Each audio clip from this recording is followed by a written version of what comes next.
Virtual summits are the most powerful online marketing tool available to grow your list, launch your platform, make more money, and create an impact in the world, even if you're just getting started. If you are ready to take your summit to the next level, then tune into the Virtual Summit Podcast with Dr. Mark T. Wade. Hi, I'm Dr. Mark T. Wade, founder of Virtual Summit Software and creator of the One Day Summit Formula. And I'm on a mission to help you, the summit host, get your summit out to the world in a powerful and impactful way. So let's get started. Hey, Summit host, Dr. Mark T. Wade here, founder of Virtual Summit Software and your host on the Virtual Summit Podcast. And are we in for a treat today?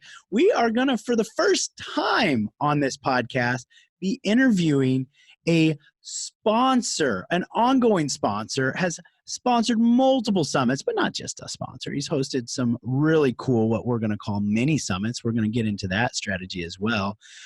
But this is going to be an amazing episode, one that you're going to want to tie down into, strap down, pull out your pen, get ready, because we're going to have some fun. Hanyan, I am so excited that you're going to be here sharing some insights with us. Thanks, man. Really appreciate it. Thank you, Mark, for inviting me on. Awesome. I love it. It is a pleasure, and we are in for a treat, as I just mentioned. The fact of the matter is, this is a concept that every single summit host listening here is curious about. They all need information about. We all struggle at it, and we're finally going to go straight to the source and get some feedback from somebody who has sponsored many summits. Now, before we get, and that's many, M-A-N-Y, not many as in small, like a lot of summits. Now, before we get into that, though, Hanyan, I would love for you to give our summit host just a little bit more information and background about yourself. Sure. My name's Hanyan. I've previously been building businesses for like the past 6-7 years. I've built like an Amazon business, 6-figure Amazon business, had a mobile app marketing agency. And right now I have really focusing on two things. One is Riley Social, which is a SaaS software that helps small, medium businesses grow their social media, Instagram and Twitter. And also Remo, which is a virtual networking platform. It's like a video platform that allows people to have face-to-face meetings, just like an offline event, in a really natural, unauthentic way. It's kind of like a map, top-down map, and you can have the freedom to jump around to any tables. That's been working on. I was born in the States. And now I live in Hong Kong. So we're doing a little bit of an international episode right here, which I love that. And I'm excited that you brought up Remo, because I think it is a extremely cool tool, one that we are also exploring over here at Virtual Summit Software, and something that I would recommend all of you tuning into to go check out. We'll put that over in the show notes, podcast.virtualsummits.com/88, so you can play around with that as well. So let's get in this. Let's get our hands dirty over here, Hanyan. So we're going to talk sponsors. Now, before we get into like any kind of specific details of that, like let's let the summit host know why we're talking to you about summit sponsors. Like, what's your background with that? Give us a little rundown of what experience you've had in that world. So I've had experiences sponsoring small virtual summits to large virtual summits. The largest virtual summit that I sponsored they had over 10,000 attendees. It was like the largest virtual summit of this year, actually. And the sponsorship amounts vary from maybe like $500,000 to anywhere up to 5,000. About the highest amount that I ever put down was 7,000. And that was for, really getting right in front of people, and making sure that like I knew, I was really confident with like the marketing that I was going to get. I was really involved in the process, and I can explain more, but at a high level, I've sponsored like 8 to 9 virtual summits. And I've also sponsored probably about 10 offline summits already. So like an offline conference. We've done the unthinkable. We've convinced 35 of the most successful summit hosts, coaches, and consultants to give you their prized possession. their Summit email copy. Get more information at summitscripts.com. Absolutely. So you've got plenty of experience here, and this is going to be perfect for us to dig in to reasons why. Now, what I'd love to start off with is, first off, why did you as a business owner decide to sponsor? What was your mindset? Let's go to the first one, maybe the first one or two that you decided to sponsor. Was it your idea? Did somebody approach you? And what was kind of, at that time, before you knew if this was going to be a good deal or not, what was your mindset going on into that? So the initial mindset, for me as any sponsor, was to get leads. So typically it's either you get leads or you want a lot of awareness for that. But awareness is something that you can say, but in the end of the day, people want leads. That's what they really, really want. Even at the heart, if you're able to deliver them leads, they'll be even more happy. So, you try to, I would at least try to make an option for them and say, hey, if you want leads, you can do blah, blah, blah, blah, blah. And don't just stick with awareness. The first one that I did was just leads. I was really targeted in terms of who was the people that I wanted. It was really, really specific. And it was basically remote workers and people who were managers that wanted to either grow and have a remote working distributed team, or they already have a remote working distributed team. So it's a manager, C-level executive. It could have been an HR person, an operational lead or something like that has a team of at least 10 people. I knew exactly what I needed. And so I was very specific, and I wanted those leads. I basically just flat out said, I want these people.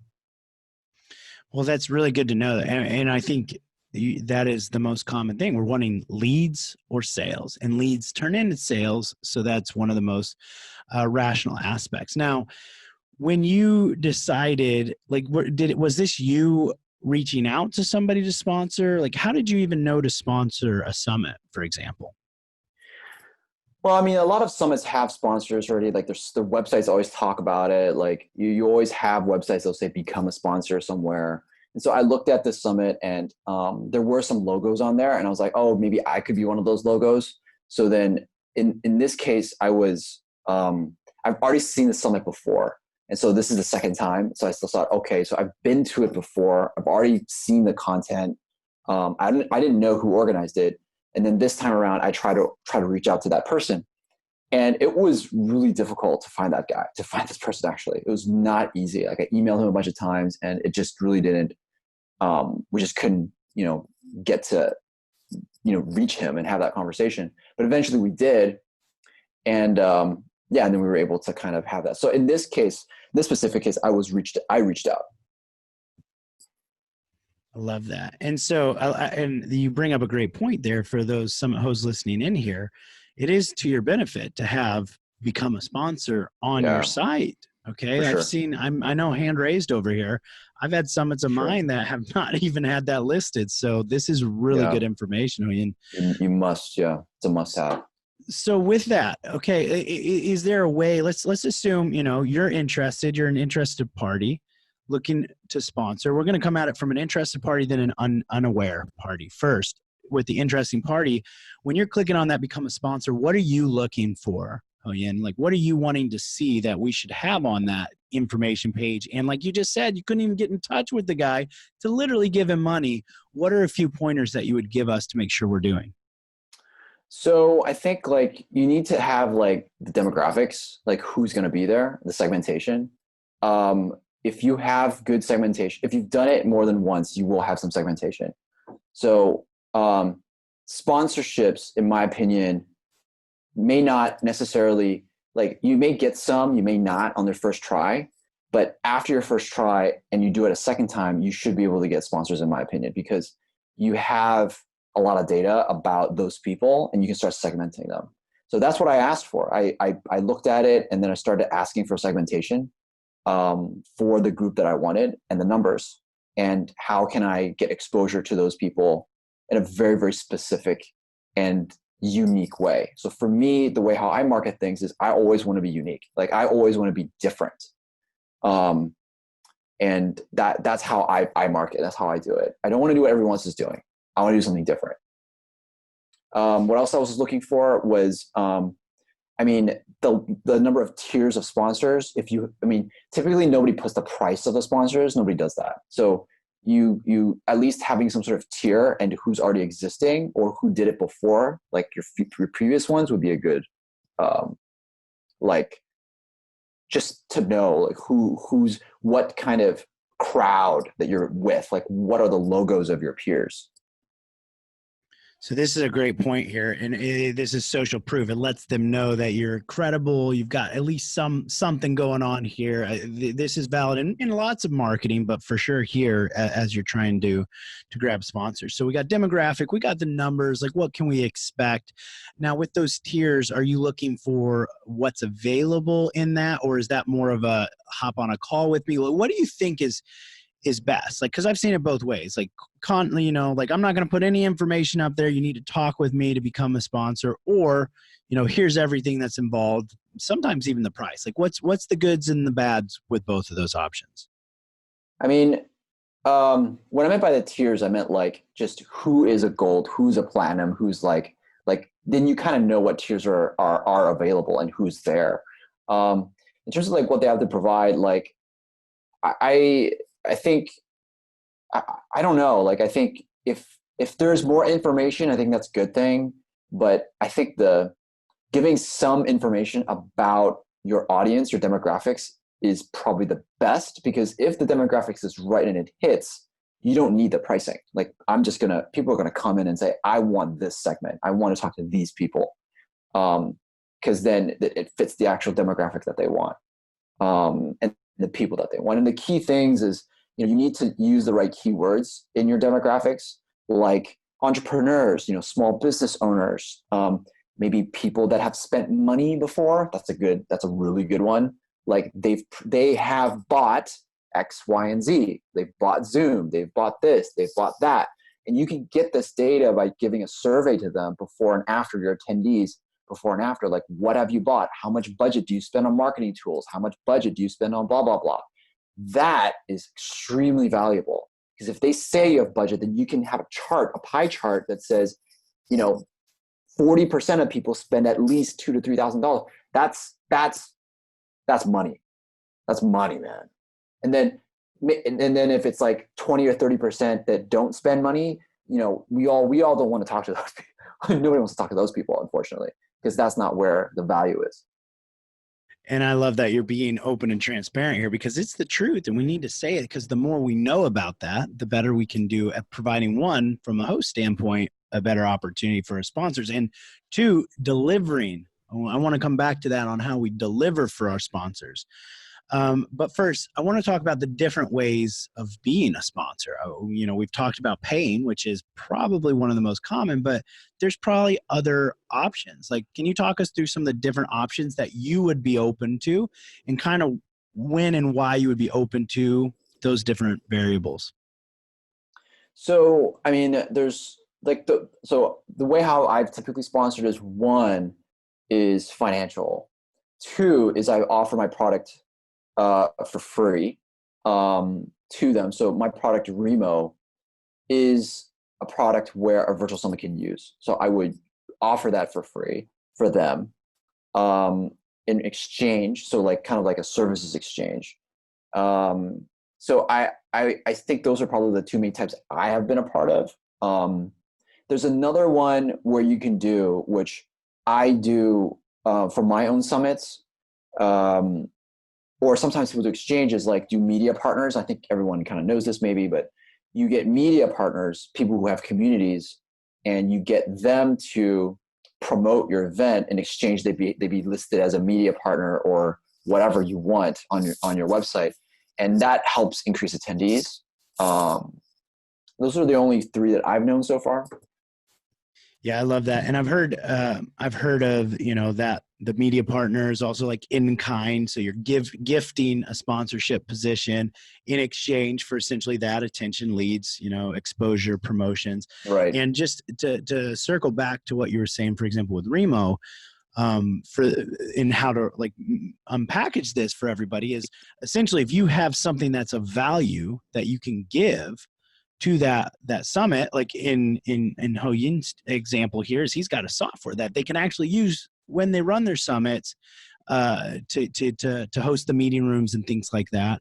That you can offer something in exchange, you'll get that value back. So I love that. I think that's something, and it doesn't just have to be a software, right? It can be whatever you have to offer to a value. So let's go ahead.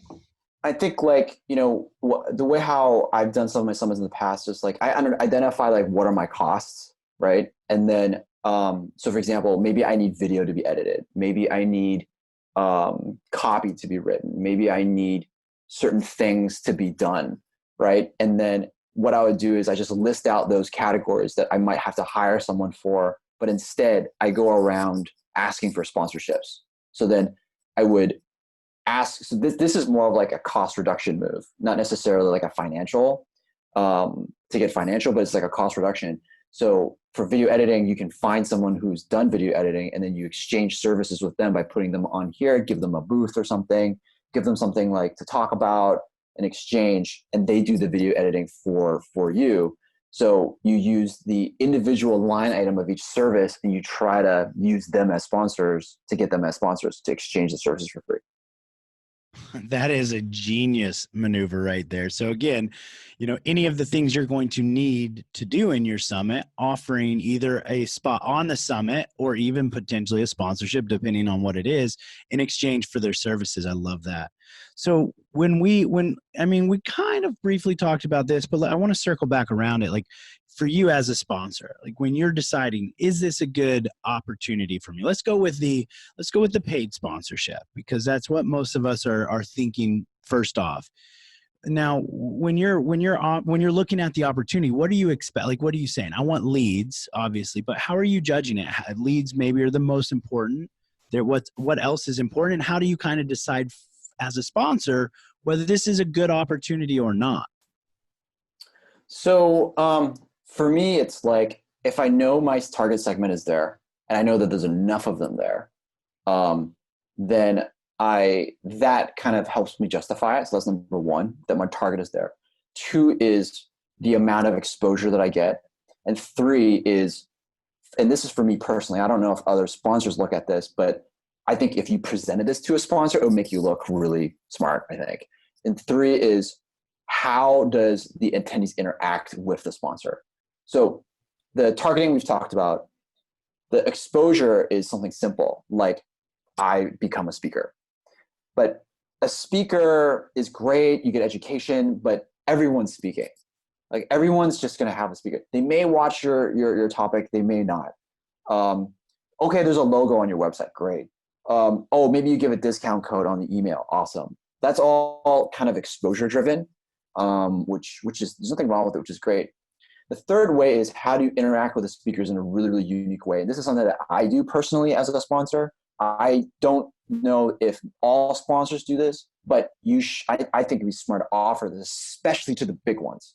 So what do I mean by interaction? So like, for example, in Remo is a really unique platform which allows people to virtually network and meet face-to-face, right? So typical virtual summits, people just pre-record it. So for an attendee, it's a very solo experience. I just, go watch the videos and sit by myself and watch it. I may be able to interact with the speaker, maybe not. But my platform changes that entirely. Like you can actually talk with each other and speak with the speakers and interact.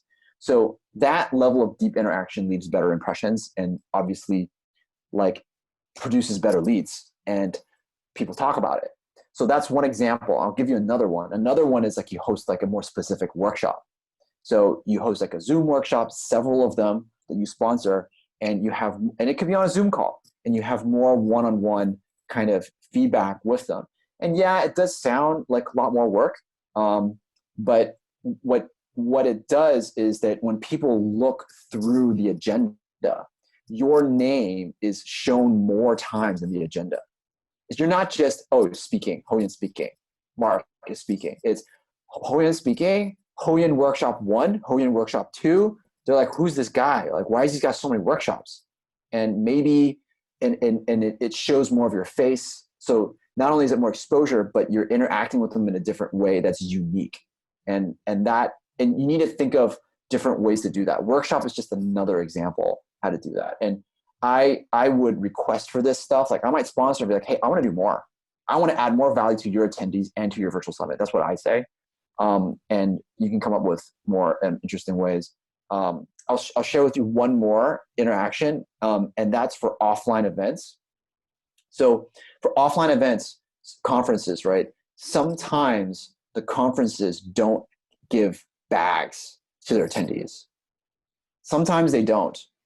So what we do is we'll ask the conference owners, like, hey, do you have bought bags? And are you going to sponsor anyone? Are you going to have any sponsors on your bags? And sometimes they say no.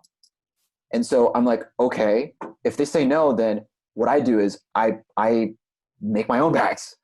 I make my own bags and I pass them out in the conference.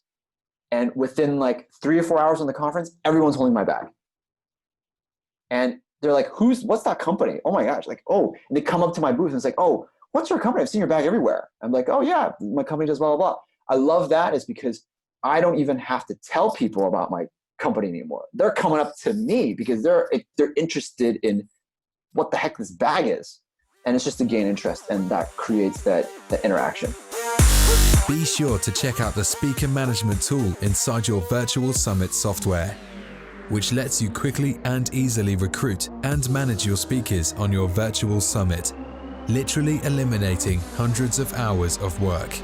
Get more information at virtualsummits.com. Those are amazing strategies right there. I want to keep kind of unpackaging these. So we've talked about, like, as a sponsor, ways that we can provide value. As a host, ways we can provide value to the sponsor, in exchange, obviously, for financial revenue, which is something important and something that we need to understand here. And in most cases, you need to provide more value than what's actually being paid. Yep. So I love the strategy Absolutely, that you've just talked about, the 100%. workshops, giving them more options. Okay, so we've talked about give them more options, give them speaking, give them extra speaking, give them workshop opportunities. What are maybe a few other ways that us summit hosts can give sponsors more visibility, more awareness in our summits that make it make sense? I mean, obviously, maybe there's emails, there's other things. Is there anything that pops up into your mind that would be of value? So email, obviously, email is good. I would also recommend videos in the emails, like not just like a discount code. It's like inside the email, like for example, the higher platinum sponsors could have a video email versus just text email. So that's like another one. Another one is something that what our clients do with Remo. So our platform is kind of like a map. And on that map, people kind of are represented as little circles, and you can move and the map has like a bunch of tables, and you can move from one table to the next by double click on it. So it's like a top down map of a conference hall. You think about it that way. Now, because of that, we have a lot of extra space. And so we put logos onto the map itself. And what we're developing next is an actual booth inside the map itself. So people can click on it and play a YouTube video. It's like a booth on the side.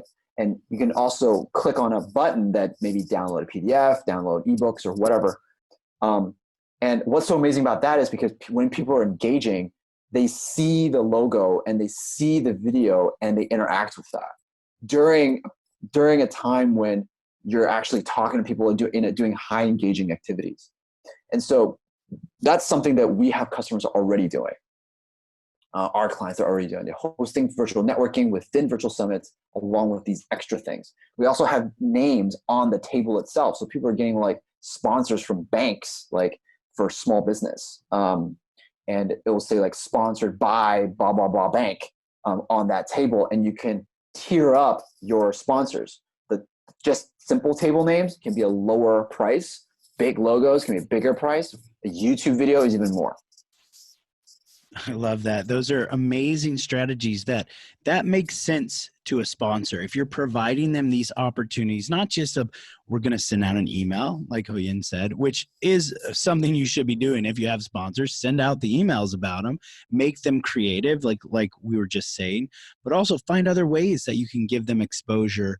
I'd also say, circling back to the strategy you said that you've had people use, with you as a sponsor, is keep in mind like what softwares are out there that you or SaaS companies are out there that you, the summit host, know, like, and trust, that you can ask them to partner.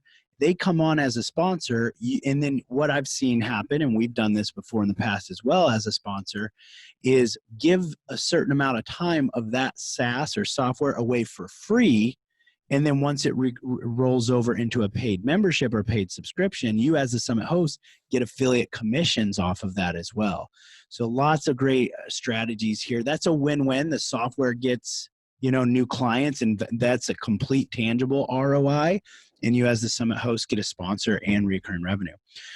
Hanyan, so let's kind of do a slight shift here.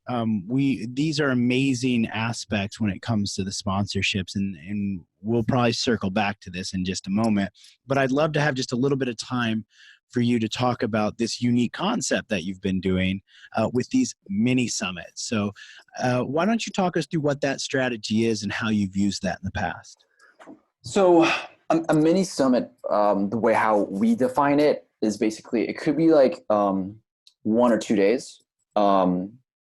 It's usually, I do them usually like a day, and we have anywhere between 1 to maybe 4 sessions in that given day. And each session could range from 1 person talking or 4 people doing a panel discussion, fireside chat sort of. And they're all live. Nothing's it can be recorded, but we don't encourage people to come in for the recording. We encourage them to come for the live part. And the way how we pitch these mini summits is you're there to learn from the speakers, but most importantly, you're there to network and to meet other people to drive your business, whether it's for business, partnerships, or finding a co-founder or whatever. It's the same reasons why you go to other offline events. So the summits, the structure is pretty simple. I mean, we start at maybe a certain time, like maybe like 9 or 10 o'clock, and it might be 30 minutes or 15 to 30 minutes of networking. People come in, they network with each other, they hang out. And then after that is 30 minutes for that actual webinar, a live stream that's broadcasted out to the entire group of people. And there's a Q&A box. People can type in, questions to get answered. And also there's like chat as well. And then after the webinar, it then goes back to networking again for another 30 minutes. And then it just alternates. And then it will go through another webinar and then another 30 minutes and then for networking and another webinar. So then it would just kind of go off and on, off and on, off and on. So I've done panel discussions like this for cryptocurrency. I've done it for Instagram marketing. I've done this to even get investors. This is a growth kind of like a hack that I've done. I can share with you guys. So my platform is about hosting live events. So I created an event, a live event that I know that investors that would invest in me would be really interested in. And for me, it's remote working. Remote working is like really hot in Silicon Valley. So I partnered up with some people, got some VCs to come in to present and some other like CEOs, and invited a bunch of VCs and other people that I didn't even know. The speakers knew them, and outsource and basically leverage their network to come in and hosted a really tight, close-knit event. It was about 90 people, but it was high quality, all VCs that became my leads for investment. And the speakers I knew, I kind of knew, but I didn't know. But now I've developed a relationship with them. So I use this way is to develop relationships, which as virtual summits, you would do that too. But in this case, we would do the same thing, but because we've worked together more, then you develop a better relationship. So I've done it for that as well. And we did 2 sessions for that and networking in between. I love this. And I feel like this strategy would pair perfectly with our One Day Summit formula, using it. And I love this, even making it even smaller, like a micro summit almost. And the point is to back to the relationships. And I think you bring up a great point here. One that, I like to, any opportunity, I like to hone it down, because sometimes we get a little too carried away thinking that our summits need to be these big, big numbers, 10,000, 30,000, 50,000 leads. We talk about that and instead realizing that every person, if you do it correctly, like Hanyan's doing here, it's not a lead, it's a person. And 90 people on your summit, if done correctly, can be a game changer in your business. 100 people, 500, 1,000. You don't need 10,000 leads. You need 1,000 or 500 people who are engaged and interested in what you're doing. And so I love that you brought that point down there. So as we start to kind of wrap this up, Hanyan, I'm gonna flip this around a little bit and say, from a sponsor's standpoint or aspect, what was the best, you don't have to say the name of it, but the best result when you did when out of all the summits you've sponsored, one of them was better than all the others? Why was that one better than all the others? What happened and what stood out to you from a sponsor's perspective of why that was so great? Whether it was monetarily or maybe there was another aspect, relationships or something else. I think one of the best sponsors that I had was it's kind of weird to say that, but that the owner of the summit, basically in the process of pitching, right, was very fluid in the way how they were like, okay, I have what you want. I want to do more for you than just the standard emails. Because the thing is like, if you do like the standard stuff, like emails and speakers and blah, blah, blah, and like the sponsor may not get as good results, or, that you don't, especially for your high tier sponsors, like you don't want that. Like you want them to be as successful as possible, basically. But of course you have to pick the right sponsor for that platinum position or that high position. Like, if you got 3 that are like really good and they pay a lot of money, right? And one of them, let's say the targeting is perfect, and the other 2, maybe the targeting is not as good, you want to focus on the one that targeting is perfect and make that as a case study to say that was very successful. And for those, I would go above and beyond. And like, this person really went above and beyond for me. Like, he just said, what else can I do for you? What else can I do for you? What else can I do for you? Because you doing stuff for them, like, if it's the mediums are very different, I think that's okay. Because people will interact in a different way. And since you're the highest paying sponsor, then of course, like, it makes sense. But going out of your way and saying like, hey, do you have an ebook? Oh, I got this great place where I can put your ebook and this might give you additional leads. And that's awesome, because then I know that like I got a lot, I think I'm going to get a lot of leads. The experience is great. And you can showcase that to other people. Now you're just saying you got the leads, right? Like, you don't necessarily have to say if they got a lot of revenue, which of course you want, but just by saying you got a lot of leads is already a lot of benefit already. I mean, that's a benefit. That's a benefit that you can definitely pitch into other sponsors and stuff. So I think it's important to really focus on customizing your value proposition to those sponsors, and making them feel like they have a lot of options, and really kind of making them say no. Oh, I don't want to do that, or it's too much. Like, I got too many things to do. Like, I just want to do these things, and you take these ebooks, blah, blah, blah. Like, that's great. So then you're kind of giving them all these options, and you're giving them a lot of options. Yeah. This is such great information right here. Like, I mean, listen to what he is saying. Let's unpackage that for 1 second, because I don't want you to go right over this summit, Jim. Is essentially, if you're going to be doing more than one summit, we need to take the time to, one, make sure that at least one of our sponsors has an astounding experience. If you can give them all an astounding experience, even better. But then use that as a case study or an example to be able to get even more and better sponsors on your next event. So I actually want to dig into that.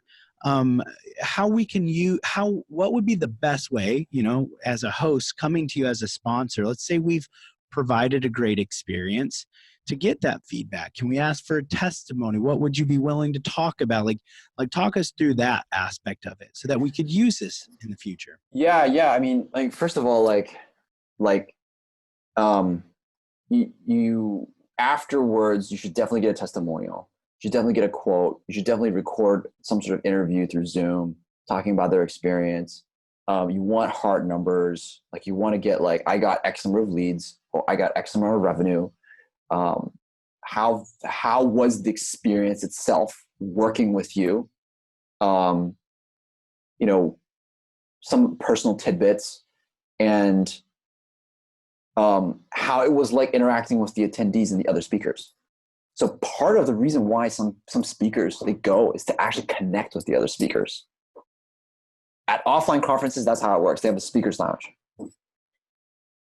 which, shameless plug here, Remo we can do. We can actually have a lounge just for speakers to connect. And so you can offer that as another additional thing so that they can also develop extra business with each other. Just that, and get a video testimonial, like, for sure, 100% video testimonial, and put that in your sponsorship deck. Forgot to mention, I don't know if you guys have sponsorship decks, but some of the best ones that I've gone into was because their sponsorship deck just looked amazing, just looked good, just looks professional. You just gotta have a professional. Talk us through the sponsorship deck. Oh man, I mean, there's some pretty good templates. I've seen some pretty good ones. Like, they looked legit, really, really legit. So for somebody who's never heard of a sponsorship deck before, like, what is that? Like, what does it kind of mean? A sponsorship deck is a deck that introduces, like, what your what your conference is, what it's about, who is the host, which would be you, who are some of the sponsors already, what are the demographics of the thing. So it's all the details. What are the demographics of the people who are there? What is their budgets that they're spending? And why you're doing this summit. Like, what's the problem that you're trying to solve? The awareness you're trying to build. And then you go into the agenda of your summit. What's actually going to be going through, what's happening. It could be a brief agenda, it doesn't have to be too deep. And then you have the different packages. And let's say you have 4 sponsorship packages, and you just go through each one package per slide, with, of course, the dollar amounts. And what are the opportunities that you can be involved in? And obviously, like, you need, contact information afterwards. You guys have, like, videos, that's, even better. And yeah, like that, I think those are some of, like, the main aspects, like, at the highlights. With the Ever Summit feature inside the Virtual Summit software, you can rerun your summit as if it were live, ongoing forever, with one click of a button. This now lets you continue to use your summit forever, bringing in qualified and engaged leads every month into your business. Get more information at virtualsummit.com. That is great. Like, I love that. That is such good information. I know we haven't had sponsorship decks before. It's now something after this we will be implementing. So you bring up another question, though, that I want to dive into, which is, when, like, some of these things that you mentioned that are on the sponsorship deck, we need to have put together already. So, like, so timing, when is the appropriate timing to start reaching out to sponsors when we're creating our summit? So if we are just getting started with our summit and we have one speaker, should we be contacting sponsors right now, or when is kind of more of an appropriate time? Yeah, I mean, it is a chicken and egg thing. I mean, you want to lock in as many speakers as you can, as quick as you can, and then present that in the deck, in the sponsorship deck. But to me, sponsorships is, if you get sponsorships early, you're just more well prepared. If you get sponsorships pretty late in the game, then it's just, you're already so busy with the summit, and you have to add on I have to add in another logo and do all this other stuff into things. You got to move stuff around and make sure that I have enough, space to squeeze. So I would try to do it as early as you can. Have the sponsorship deck as early as you can. For speakers, you need maybe a few keynote. You don't have to list out all your speakers, but you can list out, for example, I'm looking at a sponsorship deck right now. That's why I'm not looking at the camera here. You need maybe 2 keynote speakers, and you list out 4 other ones. Good. That's 6. That's it. That's pretty much it. And then what I saw this deck do, it says our speakers have been featured on, and then it goes Fortune, Inc., MSNBC, Forbes, CNBC, Entrepreneur, but they didn't tell who the speakers were. I'm not saying you should put logos on there. I'm saying he only has 6 speakers, but he has all these credibility logos that enhance the credibility of your virtual summit. You're just leveraging other people's credibility. Yeah. Oh, this is so good. This is so good. Oh, yeah. And I can't tell you how amazing this has been. This has been absolutely phenomenal. I've gotten, multiple things that I'm going to implement. I'm always over here taking notes on every single one of these episodes, but my idea section of this is about 3 times the size it normally is on my other, episodes. Good. This has been great. And I just want to say, now as we wrap this up, thank you so much for taking the time. I know we got a time difference going on here, so I appreciate you spending the time with us on this episode.